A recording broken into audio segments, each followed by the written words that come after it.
What is going on, everybody? Welcome back to the channel. It's another beautiful day to be working on the FJ. So today what I want to focus on is the floor inside. Now, I want to do this before we pull the engine and transmission back out, just because we have to remake the tunnel for the transmission to clear, because we raised that transmission up so high that we have to remake the whole tunnel for that to clear. So that is the game plan. Plus, this thing has seen better days. It is full of rust. The driver's side is super bad. It's got holes everywhere. So we're going to start with cutting all the rust out of this thing. Now, the passenger side isn't too bad. I am going to replace some of it, but I'm not going to go through and replace the whole floor. I'm just going to cut out the worst parts of it, and then the rest of it is going to be just fine after we go through and throw some fresh paint on it. It's going to be just fine. So that is the game plan. We are going to start cutting this thing out. I'll flip you around and show you guys what we're working with. So right off the bat, you can see how much work we got to do to this transmission tunnel. The stock, we're going to use the stock tunnel here, which actually bolts on, but we're basically going to cut the whole top of it out just because the last guy kind of hacked that thing up. So that basically comes back to about the middle of the transfer case, and the rest of this I cut out. So we're going to have to remake all of that. Now here is the driver's side floor. You can see pretty rotted out. So I think I'm going to come back to probably right in here, because from here back is actually really solid. I mean, there's surface rust, but it's all really solid. I smashed around with it, a screwdriver. I didn't find any holes or weak spots. And then the passenger side here, you can see there's a few holes. I'm just going to kind of cut the majority of that rust out there, and kind of hopefully I can reuse some of these mounts. I think these are the straps for the fuel tank, and then this is for the seats. Actually, we should be able to just kind of cut around some of those mounts there. We'll see once we get to cutting. I am going to focus on the driver's side first. So we're going to cut basically up to this line here. There's still a little bit of rust here, so we're gonna have to remake this corner, but other than that, up in here is actually pretty solid. So I think we're gonna take this line here all the way down here, and then just kind of straight over from here, cut that out, and start working on a replacement panel.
right, we are making progress. We got that little piece welded in, ground down. I'm working on this. I don't know how I did this. I cut this little strip off of the edge here. This goes on the inside. I was gonna bend this down at a 90 degree like that to give it a little more strength, and I cut it off. I don't know why, what I was thinking. So I'm gonna tack that back on. I just want that little bit of strength on that edge. And one other thing, if you guys are gonna buy one of these bead rollers, don't buy the 8-inch. This didn't, I mean, I was able to use it and I was able to make it work, but I had to cut the notch out there just to be able to get it, and then I had to slide these dies way out. They make bigger ones. I would definitely buy the biggest one you could find. This is the 8-inch. I think they have a 12 and a 16, I believe.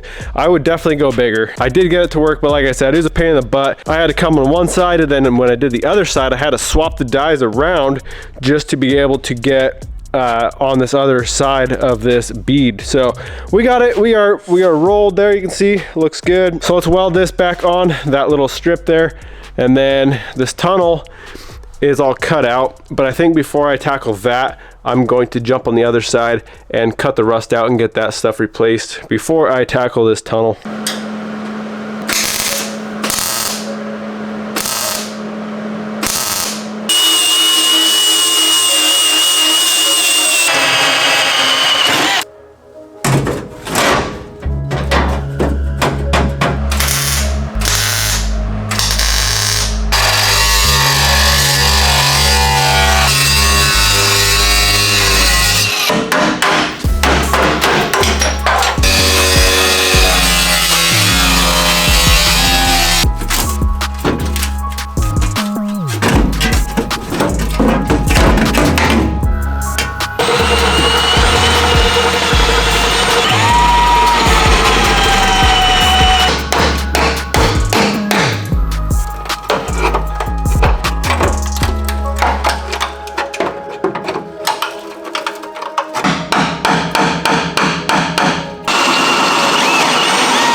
All right, we got this panel all fitting really good. I went through and drilled out all the holes where our spot welds were on the top of that brace. There you can see nice bare metal that we are going to be able to weld to.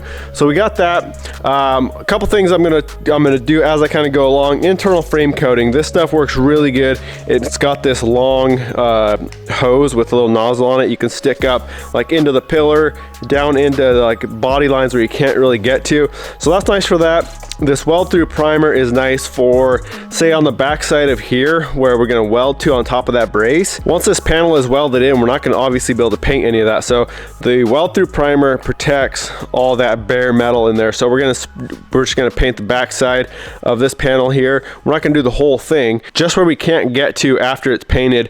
So that is what we're doing there. And then Rust Shield by SEM. This stuff works really good for direct to metal and direct to rust. So if there's any bigger rusted areas, I'm going to brush that on. I'm not going to worry about anything I can get to because this cab is eventually going to come off and we'll go through and fix all the rust underneath. But also another thing, last week I wasn't feeling too great. My strep throat came back and I completely spaced using that weld through primer. Luckily, we're just tacked in on this panel. So I'm actually going to cut all these tacks out. We're going to pull this panel out and then go through and paint our weld through primer, like same thing along this top of this brace here, and then I might get in there with some Rust Shield or whatever, get that painted and make sure that doesn't continue to rust.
All right guys, we are making some good progress on this transmission tunnel. Now this rear section that we're working on now with the rounded back part is a little bit tricky. Now this piece, if I can nail it, it's gonna save so much time. I'm gonna try to keep the top where it mates to the top of the tunnel nice and flat, and then kind of round down into that tunnel where it's rounded on the bottom. We got about halfway down this tunnel. Once we finish this back piece, we just got a little bit on the other side, kind of wrap around the gas tank, which also is going to be very tricky because the gas tank is really close. It's about 1 inch away from the floor, hugging the transmission tunnel. So it's going to be a little bit tricky, but I think we can get this thing nailed down.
Well, I never thought I'd like a vacuum so much. You guys gotta go check this thing out from Evolution. This is one of their new vacuums that's actually battery powered. You don't have to grab your extension cord and grab your big heavy shop vac. This thing is light, it's compact. You just grab it, throw it in the cab here, and start vacuuming. If you want to check out this vacuum or anything else that Evolution has in their new battery powered line, go to evolutionpowertools.com. I'll have a link in the description along with the discount code. Well, anyway, we are done fabricating this transmission tunnel. So we're gonna pull it out. We are going to use riv nuts in the body to fasten this thing down. I'm also going to find some sort of a gasket, maybe a foam gasket, to go in between this tranny tunnel and the body. So we're going to do that, and then we got to fully weld this thing in. This is actually going to take quite some time just because you can't just start welding this 16 gauge. It's so thin. You kind of just have to tack, and then we'll go through and grind it all smooth. So it's going to take some time, but I'm stoked. This thing turned out amazing. It fits great, and we have plenty of clearance for the transmission and the transfer case.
Look at that, guys, we did it. That was a ton of work. It doesn't look like much, but all these little angles and some of these bends over here, like this piece here, the whole thing's got a radius on it, and then it's got a bend up here, a bend down here for the flange, and then a cutout for this piece on the transfer case. Honestly, It was a lot of fun, but a lot of work. Either way, I'm stoked. We got it. It's looking good. It's fitting really good.